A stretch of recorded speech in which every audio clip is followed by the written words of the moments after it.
नमस्कार मित्रों। आज इस एपिसोड की शुरुआत करते हैं एक प्रश्न के साथ और आज का प्रश्न बहुत ही गहरा है और बहुत ही महत्वपूर्ण है।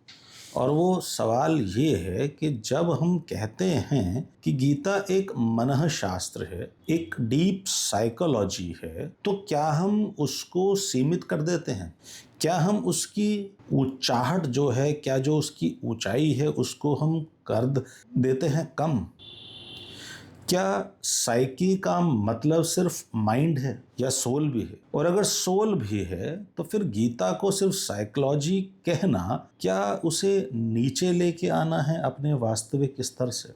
ये बहुत संवेदनशील एक प्रश्न चिन्ह, एक प्रश्न बिंदु हो सकता है और इसका जवाब ध्यान से समझना होगा कि मैं गीता को मनः विज्ञान ही कहूँगा, डीपेस्ट साइकोलॉजी कहूँ। लेकिन ध्यान रहे, ये कोई छोटा कहना नहीं है। ये स्टेटमेंट कोई छोटा स्टेटमेंट नहीं है अपने आप में। ये उसकी महानता को कम करना नहीं है, बल्कि ये कहना है कि गीता बिल्कुल वहीं से शुरू होती है जहां इंसान एक्चुअल में खड़ा है। और इंसान खड़ा कहाँ है? अपने माइंड, अपने मन में चलते हुए कॉन्फ्लिक्ट्स, मन में चलते हुए जो द्वंद्व हैं उनमें, इमोशंस के घेरे में, डर में, अटैचमेंट में, कंफ्यूजन में, ब्रोकन विल में, फ्रेगमेंटेड आइडेंटिटी में खड़ा है मनुष्य। मनुष्य मतलब आप और मैं कहाँ जीते हैं? सोल के पूरे ओपन स्काई में नहीं, हम माइंड के ट्रैफिक में जीते हैं। हम memory, fear, desire, guilt, comparison, ego, longing, doubt और सफरिंग के बीच जीते हैं। इसीलिए जो ग्रंथ इंसान को वहीं से पकड़ता है, इसलिए जो ग्रंथ इंसान को वहीं से पकड़ता है वो यूजफुल है, वो उपयोगी है, वो जीवंत है, वो ट्रांसफॉर्मेटिव।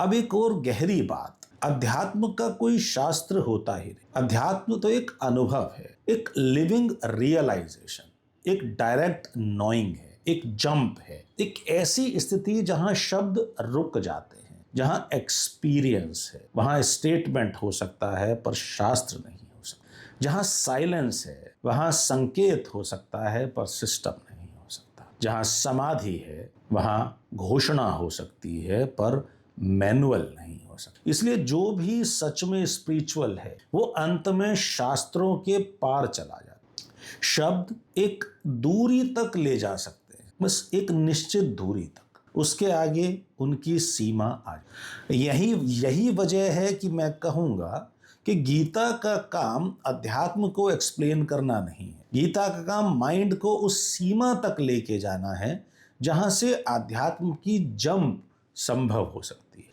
ये बहुत गहरा डिफरेंस है। गीता स्पिरिचुअलिटी को डिस्क्राइब नहीं कर रही, गीता ह्यूमन माइंड को प्रिपेयर कर रही है। गीता सोल का थ्योरी टेक्स्ट नहीं है, गीता कॉन्शियसनेस ट्रांजिशन की गाइड है। गीता अल्टीमेट स्टेटमेंट नहीं है, अल्टीमेट की तरफ जाने वाली इनर इंजीनियरिंग, और इसीलिए मैं उसे साइकोलॉजी कहूँ। अब यहाँ एक और सटल पॉइंट, बहुत लोगों को एब्स्ट्रैक्ट स्पिरिचुअल स्टेटमेंट पसंद आते होंगे, उनकी अपनी पर्सनल चॉइस है।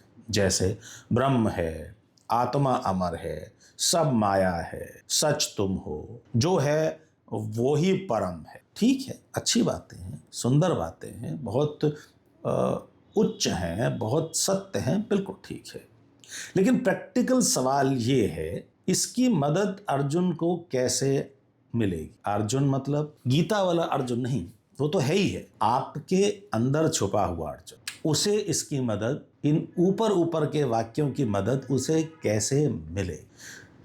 जब उसके हाथ से गांडीव गिर रहा है, जब उसका गला सूख रहा है, जब उसका माइंड स्प्लिट हो गया है, जब उसकी विल कोलैप्स हो रही है, जब वो बैटल फील्ड के बीच फ्रीज हो गया है, वहां इन बड़ी बड़ी बातों से कोई फायदा होने वाला नहीं।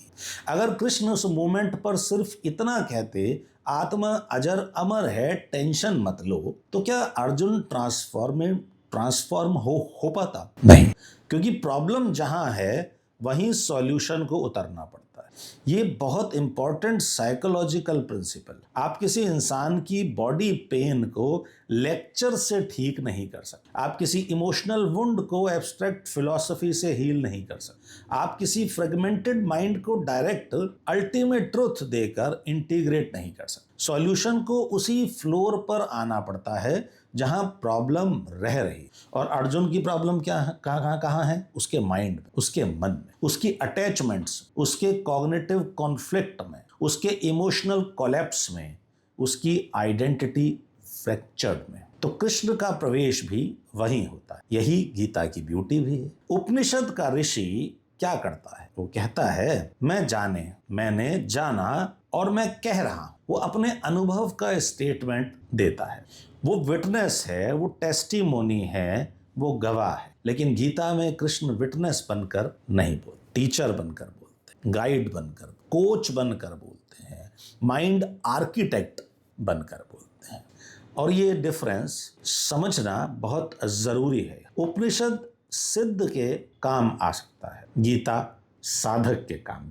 जो पहुंच गया उसके लिए स्टेटमेंट काफी है, जो टूट रहा है उसके लिए प्रोसेस चाहिए, जो जाग गया उसके लिए एक वाक्य काफी है, जो कॉन्फ्लिक्ट में है उसके लिए डायलॉग चाहिए, जो समाधि में है उसके लिए संकेत मात्र ही पर्याप्त है। किंतु जो बैटल फील्ड में है, चाहे धर्म क्षेत्र कुरुक्षेत्र के, चाहे अपने अंदर मन में, तो जो बैटल फील्ड में है उसके लिए step by step inner integration की जरूरत। और अर्जुन बैटल फील्ड में, इसलिए गीता अनपैरेलल्ड है। अब एक और बहुत गहरी बात यहां समझने वाली है कि आध्यात्मिक समस्या नाम की कोई समस्या होती ही नहीं। सुनने में अजीब लग सकता है, पर ध्यान से समझना होगा इसको।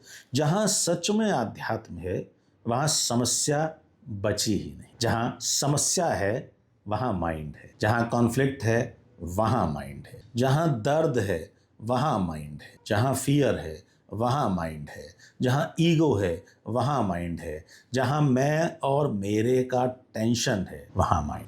आध्यात्म प्रॉब्लम नहीं है, आध्यात्म सॉल्यूशन। इसलिए हमने उसके द्वार का नाम ही रखा समाधि। समाधि का मतलब क्या है? यहीं से समाधान शुरू। इससे पहले प्रॉब्लम, इसके बाद पीस, इससे पहले कॉन्फ्लिक्ट, इसके बाद क्लैरिटी, इससे पहले स्प्लिट, इसके बाद होलनेस, कंप्लीटनेस।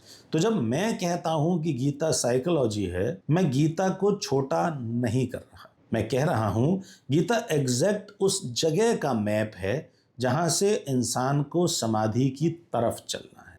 और ये ऑर्डिनरी साइकोलॉजी नहीं, ये माइंड का इनर डायलॉग भी करती है, माइंड को डीकंस्ट्रक्ट करने का काम करती है, माइंड को सिंथेसाइज भी करती है, माइंड को ट्रांसेंड करने लायक भी बनाती है।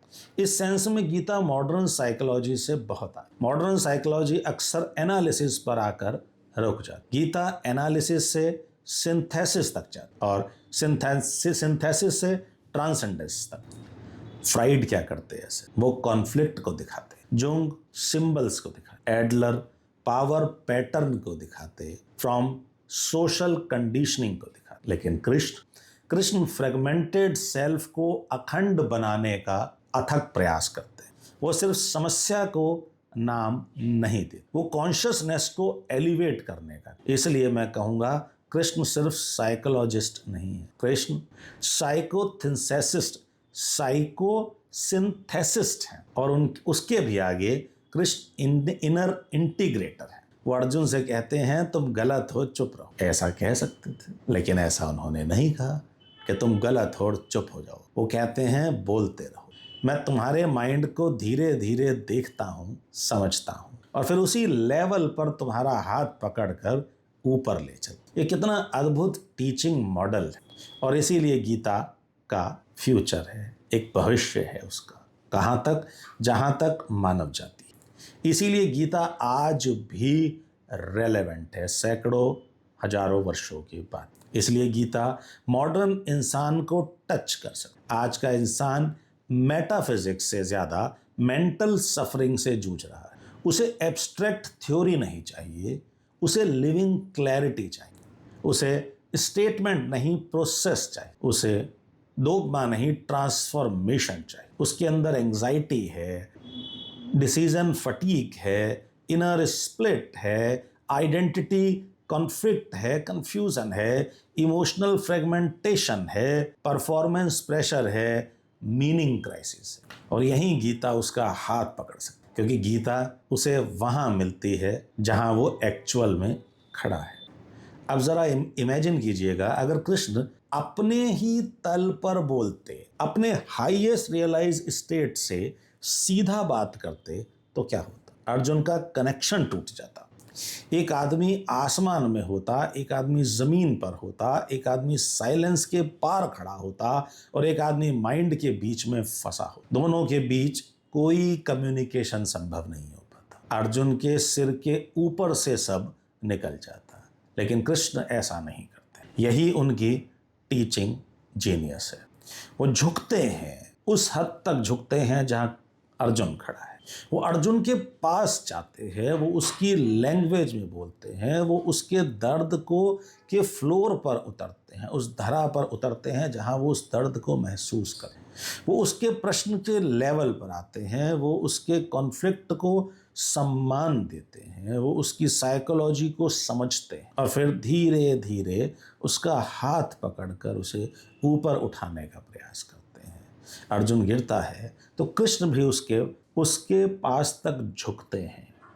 अर्जुन थोड़ा उठता है तो कृष्ण उसको थोड़ा और ऊपर ले आते हैं। अर्जुन का माइंड जहां तक आता है, गीता भी वहां तक आती है। और फिर जब अर्जुन तैयार हो जाता है तो गीता उसको उस दरवाजे तक लेकर के जाती है जहां माइंड खत्म हो जाता है और आध्यात्म शुरू होता है। यही गीता का चमत्कार भी है।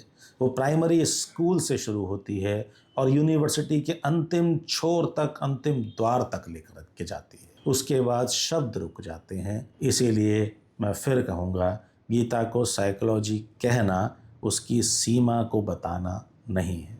उसकी यूटिलिटी, उसकी कंपैशन, उसका प्रिसिजन और उसकी ट्रांसफॉर्मेटिव मैथोलॉजी को समझना है।